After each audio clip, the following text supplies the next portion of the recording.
Europe లో భారతీయులకు free education మరిన్ని వివరాలకు విదేశ్ కన్సల్ట్ 9676502888. నమస్కారం డాక్టర్ శ్రీ ఆచార్య అనంతకృష్ణ స్వామి గారు. నమస్కారం అండి. ప్రీవియస్ వీడియోలో మీరు ఒక బెస్ట్ ఎగ్జాంపుల్ తీసుకొచ్చి చెప్పారు. దేవుడు అంటే మనం ఏదైనా కోరికలు కోరుకుంటే మనకి ఏ విధంగా అయితే తిరిగి రిటర్న్ ఇస్తారో, అంటే మనం శాసిస్తే చాలు శాసించాలి, అదే జరుగుతుంది. అండ్ అందులో ఒక నరేటివ్ పాయింట్ ఒకటి చెప్పారు. ఫర్ ఎగ్జాంపుల్, మనం కనుక హోటల్ అక్కడికి వెళ్ళి తినటానికని వెళ్తే ఆర్డర్ ఇస్తే చాలా, అది ఆటోమేటిక్ మనకి ఏ విధంగా అయితే వస్తుందో మనం అడగాలి, తిరిగి వస్తుంది. ఖచ్చితంగా వస్తుంది. ఎస్, ఆ పాయింట్ని చెప్పారు మీరు. 551వ మనీ మంత్ర వీడియో. ఈ వీడియోలో ఏం చెప్తున్నారు? ఒక నూతన వరవడితో జీవితాన్ని ముందుకు సాగించాలన్నప్పుడు మీరు తెగింపుకి సిద్ధం కండి. ఓకేనా? అది యూత్కు ఎక్సలెంట్ సందేశం. ఇది ముఖ్యంగా ఏంటంటే ఏం చేయాలని తెలుసుకునే స్థితిలో ఎంతోమంది ఉన్నారు ఈరోజు. ఓకేనా? ఏం చేయాలని తెలుసుకునే స్థితిలో చాలామంది ఉన్నారు. అంటే జీవితానికి ఒక మీనింగ్ లేదు అలాగని చెప్పేసి అవి ఇప్పుడు వాళ్ళకి ఏం కోరుకుంటుందంటే, ఒక స్టడీ అయిపోయిందండి. ఒక స్టడీ అయిపోయిన తర్వాత ఏమంటే వాటి నెక్స్ట్ అనగానే జాబ్ అంటాడు. అర్థమైందా? వాటి నెక్స్ట్ అనగానే జాబ్ కోసం సెర్చ్ చేస్తున్నానండి, ఏదో జాబ్లో ఎతకాలి. అంతేనా లైఫ్? అంతేనా లైఫ్? అది కాదు కదా. జాబ్ కాగానే ఏంటి పెళ్ళి అంటారు. మళ్ళీ పెళ్ళి అనగానే అది స్టార్ట్ అయిపోతుంది. నేను ఇంతకుముందు కూడా దీని మీద ఎక్సలెంట్ వీడియో చేశాను. ఒక పల్లెటూరు వ్యక్తి జాబ్ కోసం వచ్చాడు, జాబ్ అయిపోయింది, పెళ్ళి అయిపోయింది. వాడి లైఫ్ ఎలా ఉంటుంది? ఒక బాగా డబ్బున్న కుర్రాడు సిటీకి వచ్చాడు, ఏదో జాబ్ చూసుకున్నాడు, లేదంటే ఒక వ్యాపారం పెట్టాడు, పెళ్ళి చేసుకున్నాడు. తర్వాత వీడి లైఫ్ ఏంటి? వీళ్ళిద్దరికి what is the difference between అనేది మనం దాన్ని ఎంత చక్కగా చెప్పాం. కాబట్టి ఇక్కడ ఏమంటున్నామంటే, మీ యొక్క లైఫ్కి ఒక ఛాలెంజింగ్గా ఒక తెగింపు అనేది మీకు రావాలి. అది వచ్చినప్పుడు అన్ని ఎందుకోసం రావాలి? నూతన ఒరవడిగా మీ యొక్క జీవితాన్ని సృష్టిస్తున్నారు మీరు. అర్థమైందా? కొత్తగా మీ జీవితాన్ని సృష్టించుకుంటున్నారు. ఆ కొత్త జీవితాన్ని సృష్టించుకునే ప్రయత్నంలో మీకు తెగింపు వచ్చినప్పుడు మాత్రమే అవన్నీ సాధ్యమవుతాయి. మనకేంటంటే చాలా సెంటిమెంట్లు ఉంటాయి మనకి. అంటే అది నేను ఊరు వదిలిపెట్టి వెళ్ళాను. ఒకటి ఫస్ట్ సెంటిమెంట్ అది. నేను ఊరు వదిలిపెట్టి వెళ్ళాను, వెళ్తే అక్కడ ఇలా ఉంటుందో నాకు తెలియదు. ఓకేనా? కాబట్టి నేను ఇక్కడనే సేఫ్గా ఇదే పని చేసుకొని ఇలాగే ఉంటాను. ఎందుకంటే కొన్ని కుల వృత్తులు ఉంటాయి, ఇది చేసుకొని నేను హ్యాపీగా ఉండవచ్చు. అక్కడ వెళ్ళి నేను ఎందుకు రిస్క్ చేయాలి? ఓకేనా? కంఫర్ట్. అయితే ఇక్కడ ఏమవుతుందంటే ప్రతి 10 సంవత్సరాలకి కొన్ని మారిపోతుంటాయి. ఇప్పుడున్న బిజినెస్ ఇంకో 10 సంవత్సరాల తర్వాత ఉండదు. ఓకేనా? ఒకే బిజినెస్ లాంగ్ రన్లో ఉండదు. కాబట్టి 10 సంవత్సరాలకు దాని రూపురేఖలు మారిపోతాయి. ఇంకో 10 సంవత్సరాలకి ఇంకో కొత్తదనం అనేది వస్తుంది. ఇప్పుడు నువ్వు ఏదైతే ఎంచుకున్నావో దానికి నువ్వు ఫిక్స్ అయి ఉన్నప్పుడు నువ్వు కొత్తదనాన్ని ఎలా సంతరించుకుంటావు? దాన్ని ఎలా అందుకోగలుగుతావు? అందుకోలేని పరిస్థితి కదా.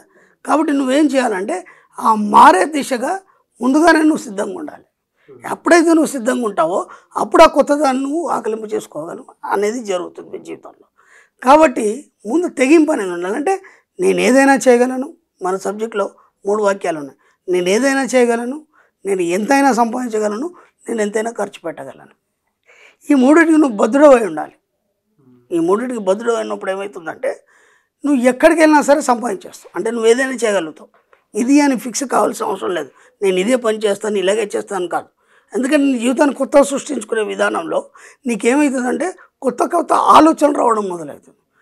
ఆలోచనలు మీరు అందుకోవాలన్నప్పుడు ఏం చేయాలంటే ముందు తెగింపు కావాలి. ఎందుకంటే నేను ఇలాగే ఉంటా అంటే నువ్వు దాన్ని అందుకోలేవు కదా. కాబట్టి ఆ మైండ్లోంచి తీసేసి నువ్వు ముందుకు అడిగేసినప్పుడు మాత్రం దాన్ని అందుకోగలుగుతావు. ఆ తర్వాత ఏమన్నావు? ఎంతైనా సంపాదించగలను. నువ్వు ఎన్ని క్రియేట్ చేస్తావు అనేది నాకు సంబంధం లేదు. నీకు నువ్వే క్రియేట్ చేసుకోవాలి. నీకంటూ ఎవడు భోజనం కలిపి పెట్టాడు. ఎందుకంటే అన్నీ మనమే తయారు చేసుకోవాలి. ఎందుకు తయారు చేసుకోవాలా? నీ క్రియేషన్ ఏదైతుందో దాన్ని విశ్వానికి తెలిపినప్పుడు దానికి సరిపడే అవకాశాలు నీకు ఇస్తుంది. కాబట్టి నువ్వు క్రియేట్ చేయనంత మటుకు అది ఇవ్వదు. అర్థమైందా? నువ్వు క్రియేట్ చేయనంత మటుకి అది ఇవ్వదు. ఇవ్వనప్పుడు ఏమైపోతుంది? నువ్వు స్తబ్దంగా ఉంటావు. అందుకోసం నువ్వు క్రియేట్ చేసుకోవాలి. మూడోది ఏంటంటే నేను ఎంతైనా ఖర్చు పెట్టగలను. ఎక్కడైతే నువ్వు క్రియేట్ చేసుకున్నావో అక్కడ వచ్చిన సంపాదన నువ్వు ఎంతైనా ఖర్చు పెట్టగలగాలి. సమాజానికి ఖర్చు పెట్టాలి, నీ కోసం ఖర్చు పెట్టాలి, నీ యొక్క ఎంప్లాయ్మెంట్కి ఖర్చు పెట్టాలి. వీళ్ళందరికీ నువ్వు సేవ రూపంలో ఖర్చు పెట్టినప్పుడు ఏమవుతుందంటే అంతకు రెట్టింపు విషయం ఇవ్వడం అనేది జరుగుతుంది. ఇక్కడ విచిత్రం ఏంటంటే నువ్వు ఎప్పుడైతే you take rest you rest. అర్థమైందా? ఎప్పుడైతే నువ్వు రెస్ట్ తీసుకుంటావో అప్పుడు నువ్వు చిలుము పట్టిపోతావు. ఒక మేక ఉందండి, ఊరికట్ట పడేసాం మనం. అదేమైతుంది? కొద్దిగా వర్షం పడింది, గాలి తగిలింటే దానికి తుప్పు వచ్చేస్తుంది. అదే ఒక గోడకేసాం మనం, ఓ షర్ట్ వేస్తున్నాం తీస్తున్నాం, 10 సంవత్సరాలైనా తుప్పు రాదు. అది అవును. కాబట్టి మీరు ఎప్పుడైతే రెస్ట్ తీసుకుంటారో, రెస్ట్ అంటే మీరు బాడీ పరంగా కాదు, ఇది బాగా గుర్తుంచుకోండి. బాడీ పరంగా కాదు, మైండ్ పరంగా. మనకి వారన్ బఫెట్ ఏమన్నాడంటే నిద్రలో కూడా సంపాదిస్తాను నేను అన్నాడు, లేదా నిద్రలో కూడా మీరు సంపాదించండి అన్నాడు. నిద్రలో ఎలా సంపాదిస్తారు? పడుకున్నప్పుడు ఇది సంపాదించలేరు కదా. మన సబ్జెక్ట్లో మనం ఏం చెప్తామంటే మీకు కావాల్సిన సంపాదన కానీ మీ కోరికలు కానీ ఎవరైనా సరే నిద్రలోకి జారే ముందు చెప్పండి అని అన్నాం. ఎప్పుడేమవుతుంది, ఆ నిద్రలోకి జారేటప్పుడు ఏమవుతుందంటే మీ సబ్కాన్షియస్ మైండ్ వాటినే పట్టుకొని వాటికి ప్లాన్ తయారు చేస్తుంది. మీకు డబ్బు సంపద రావడానికి దానికి తగ్గ ప్లాన్ తయారు చేసి తెల్లారి మీరు లేవగానే ఆ ప్లాన్ అనేది మీకు ఇస్తుంది. లేదంటే ఒక వారం రోజులకు ఇస్తుంది, లేదా ఒక నెల రోజులకు ఇస్తుంది.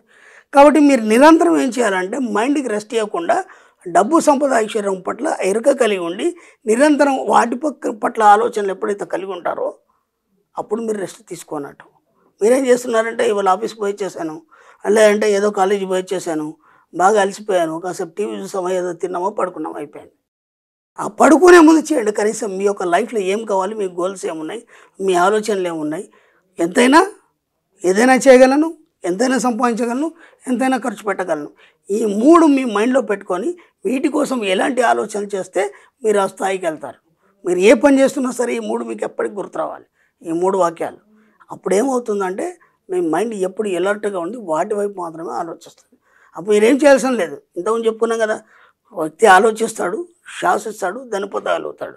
మీ ఆలోచనల ద్వారా మీ కోరికలుగా మార్చుకోండి. మీ ఆలోచనని ఆటోమేటిక్గా మీరు కోరుకునే అన్ని సిద్ధమవుతాయి మీ దగ్గరికి. దానికోసం ముందు ఏం కావాలి, తెగింపు కావాలి. మరి ఇందాక చెప్పినట్టు ఉంటుంది అంటే ఒక ఆలోచన అనేది ఆ సీడ్ వేయాలి సార్. మనం పడుకునేటప్పుడు కానివ్వండి, ఎర్లీ మార్నింగ్ అయినా సరే కానివ్వండి, డబ్బు వైపు వెళ్ళాల్సినటువంటి ఆలోచన ఖచ్చితంగా మనం వేయాలి. అప్పుడే తెలియకుండా ఆలోచన అంతా యాక్షన్ ప్లాన్లోకి సమకూర్చేస్తూ పెడుతూ ఉంటుంది మనకి. ఏదో అంటారు కదా సరే, ఒక విత్తనం ఒక చోట వేసుకుంటూ వెళ్ళిపోతూ ఉంటే ఆటోమేటిక్గా పెరిగిపోయి చెట్ల అడవిలానే తయారైపోద్దని చెప్పేసి అంటూ ఉంటారు. అట్లా anyways thank you so much doctor Shiya Chiranthakrishna Swamy గారు. Thank you sir.